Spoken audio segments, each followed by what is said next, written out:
Transition. Ito ang pinakamahirap na stage sa akin. Yung transition yung pagkapan. Dito na tayo. Para mamaya concert na ito medyo hapon, kaya ginagawa kong para hindi kayo makatulog. Except for the one tiny frog who after a big effort, keyword is effort. No?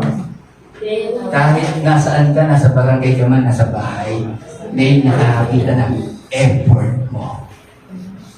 Alam niyo kung ano yung dahilan kung bakit nag-e-effort ka? Kasi nagmamahal ka. Nagmamahal ka. Sino yung minamahal mo? Tingin sa kaliwa. Tingin sa kanan. Yan naman tayo. Dapat ka pamahalin. Okay. Who reached, effort was the only one who reached the top. Ibig sabihin, merong nakarating. May nanalo. May nanalo na! Ayan, no? Merong makakarating. Kung ano yung goal mo, kung ano yung pangarap mo, makakamtan mo yan. Yan, anumang departamento ka nahahanay, no? May goal yan, bawat department. Anumang committee mo, may goal yan. At makukuha mo yung goal. Tingnan mo itong sinasabihan na hindi kaya. Diba? Narating niya.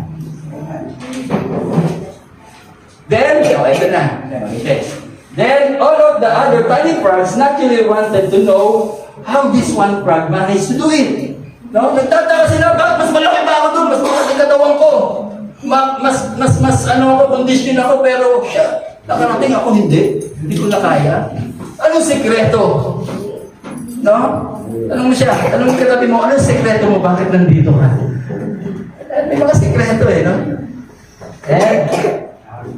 A contestant asked the tiny frog how the one who succeeded had found the strength to reach the goal. So meron isang naglakas ng loob, lumapit sa kanya para tanungin, paano mo nagawa yun?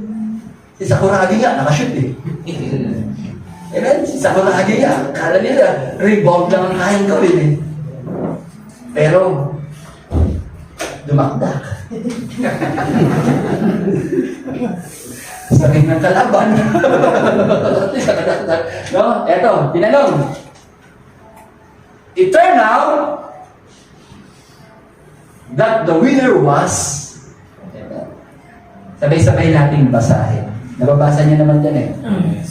1, 2, 3.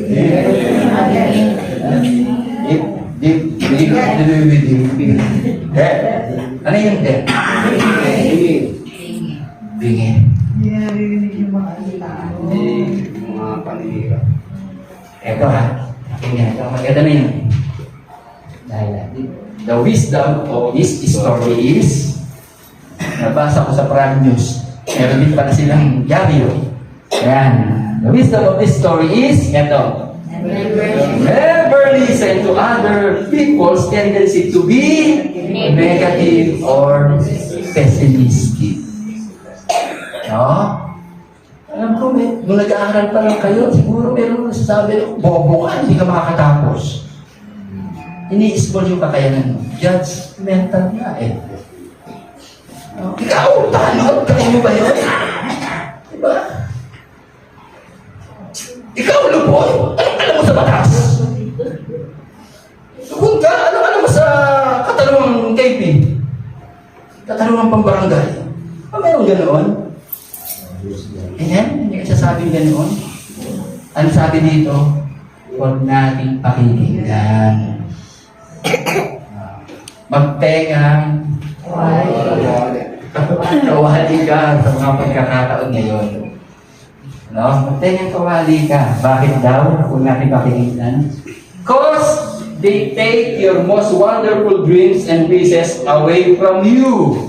Pag pinakinggan mo na pinakinggan yung mga negatibo, mga kapitbahay mo, hindi na Martes, no? The ones who have in your heart kung ano ang iyong goal, kung bakit ka naririto, kung ano ang iyong goal para sa pamilya mo. Ano silang pakikinggan? Mga negatibong tao. Silang ibig sabihin niya. Kapag ganyan ang sitwasyon, sumama ka sa mga alam mo positibong tao na mga katulong sa iyo. Sa ngalan ng Ama, at ng Anak, at ng Espiritu Santo. Amen.